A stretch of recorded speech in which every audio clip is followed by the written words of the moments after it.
Pozdrav narode, dobrodošli na moj kanal. Za one koji ne znaju, ja sam Radoslav i u današnjem videu vidjet ćete prvu prihranu pšenice u 2024. godini.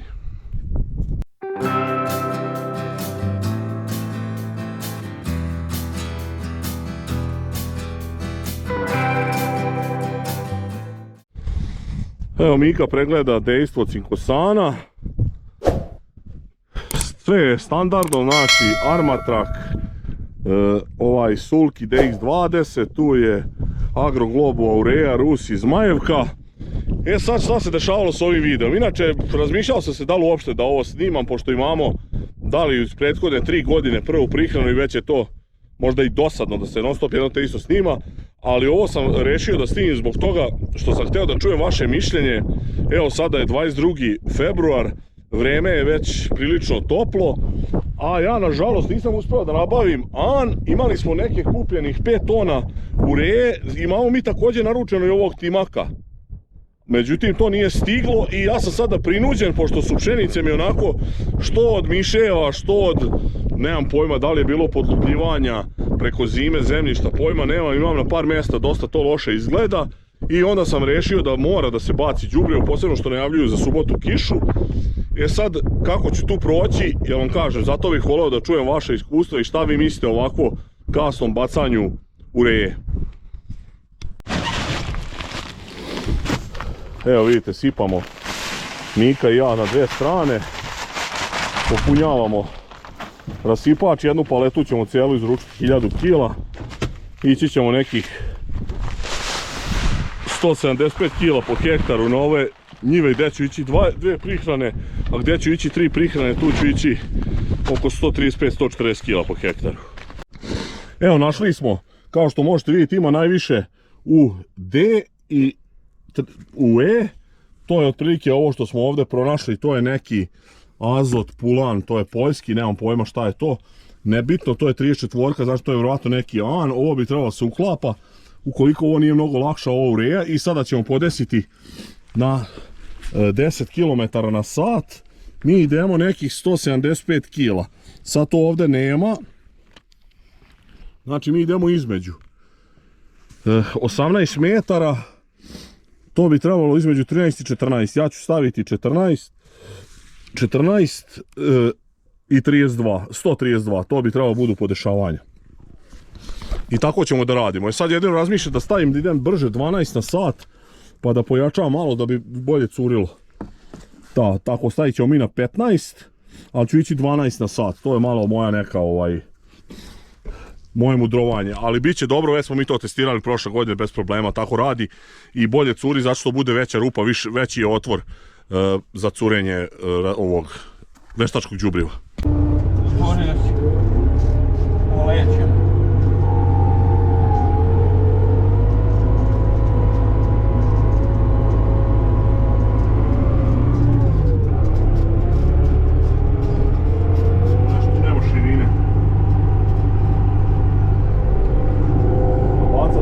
Baca skroz do razora kad pogledam na ovu stranu. Baca, a? Da, to s tebi čini da se sitno jako. Evo krenuli smo, inače imamo nekih 26-7 hektara da bacimo danas. Nadamo se da će sve ići dobro. Samo jednu njivu ćemo ići nekih, tih što sam rekao, 130-40 kila po hektaru. Ovo ostalo idemo 175, pa ćemo vidjeti kako ćemo proći kišu.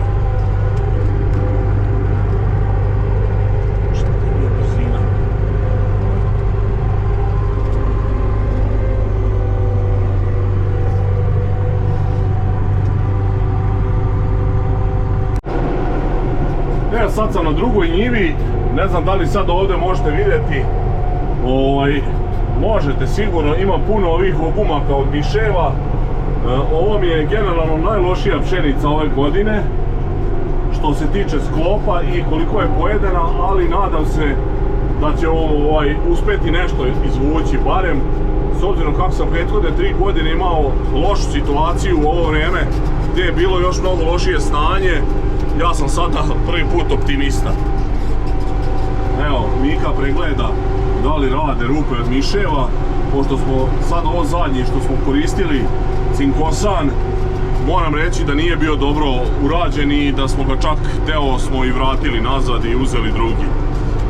Tako da ima svega. Vidite kako je ovo tanko, providno. Ovdje još nije došlo do bokorenja. Ovdje će stvarno biti teško da se izvuče i neki prosek, ali šta je tu je? Kako možda nas potrefi suša sa kukuruzom, daj Bož sam da ovo bude u proseku.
Mika mi malo pomaže.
Vidjeli ste i na snimku dronom da koliko god da sam trovao, evo ima i dva puta gdje smo prešli, ponovo ima puno miševa, to jest puno je napravljeno štete. Sad je pitanje koliko je ostalo rupa otvorenih.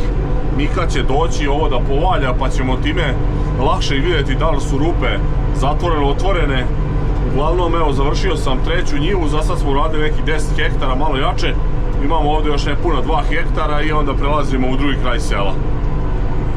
Evo opet ona moja omiljena brežina, kako ja kažem, i vama to bude smiješno, ali definitivno jeste brežina. Evo sad vidite kako traktor ovdje drugom izlazim a idem inače i to drugom kornjača, inače idem treća bez problema, međutim ovdje nema šanse. Ali uglavnom evo i ova je gotova četvrta njiva, kao što vidite preko ima onih puno fleka. Ovdje je generalno bolje dosta žito nego u ostalim delovima, tako da to je to, idemo dalje.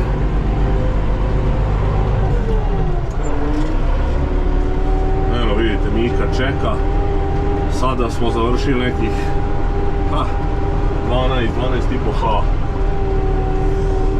Sad ćemo se približiti njivama kod sela gdje bi trebalo da su bolja žita. Iako ovo generalno je jedno od boljih. Evo, stigao sam na 5. njivu. Mika sipa. Sad ćemo pokušati da sipamo manje džakova, znači da sipamo samo za ovu njivu, da vidimo da li će bolje curiti. Jako puno ima nekih, to su ovako, nisu to velike grudve, ali su jako oštre i neće da puknu i one guše i prave problem.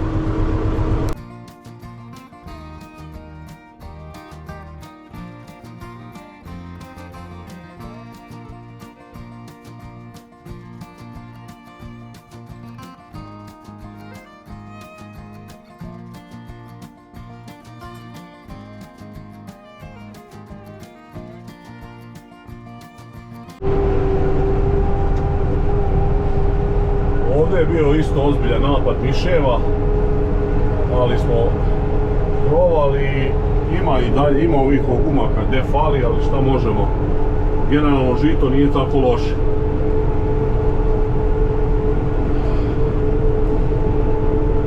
Uglavnom, evo ovdje sam vozam da stignem do veštačkog đubriva, pošto sam prazan, pa nastavljamo sa poslom.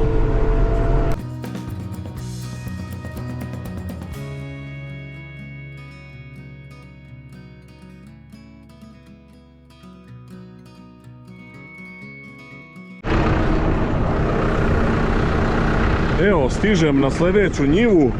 Sa 2 njive vam nisam snimao, eno ga Mika stiže sa đubrivom. Ovo mi je jedna od zadnjih koje sam sejao, međutim kao što možete vidjeti ovdje je dobra zemlja i ovdje je pšenica vrlo dobra, samo što nije zatvorila. Verovatno sad posle prihrane, posle par dana će potpuno zatvoriti zemlju. Šta sam htio da vam kažem, imamo ogromni problema s ovom agroglobovom šugavom urejom, znači to nije to, niti su to neke granule normalne, niti je piliran, ne znam, to je nešto kao neka prašina i uopšte neće u rasipaču da se roza. Imam ogromni problem, znači ne možeš podesti uopšte, čas baca 80 kila po jutru, čas 90, znači čas 120, ovo je ludilo, neće da curi nikako, neće se roza. Uglavnom iznervirao sam se zapravo, imamo još 2-3 njivice da bacimo. Ne znam da ću više snimati, ono, jako sam loše volje i počinje ovaj vetar neki da duva. Uglavnom, voleo bih da podelite vaše iskustva sa mnom, kakva je situacija kada se baci na ovakvim temperaturama ureja, da li ste vidjeli, da li je bilo gubitaka, da li je bila ok pšenica i to bi bilo to. Znači, samo da podelite to iskustvo i da kažete vaše mišljenje. To bi bilo to za ovaj klip, nadam se da ste zadovoljni, da vam je bilo zanimljivo. Eto, vidjeli ste šta se dešava, ima uvijek neki nepredvidivi stvari. Ako do sada niste zapratili moj kanal, zapratite, ostavljajte lajkove, komentare, delite moje video snimke. Vidimo se u sljedećem klipu, pozdrav!